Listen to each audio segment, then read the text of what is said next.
At ngayon po, shorts naman ang kanyang dapat na matutunan nang mag-isa siya. Ako sa isa, siya ho sa kabila. Ayan po, inaakyat na niya yan.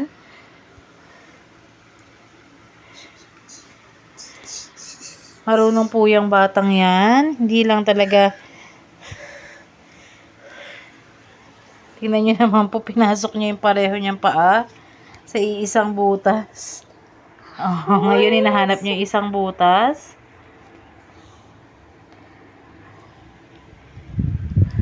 Very good yung Rich Jill ko eh. At ngayon po naipasok na niya yung kanyang paa. Ayan, iaangat na niya yan.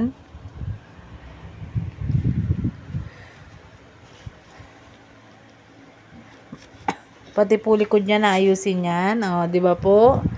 Napakagaling ng batang to. Ang bilis po turuan. Kukunin na po niya yung dodo niya. Ayoko ibigay. Hanggang hindi ginagawa yung task. Naiyak na siya. Ayun na po, matutulog na po kami. Good night po.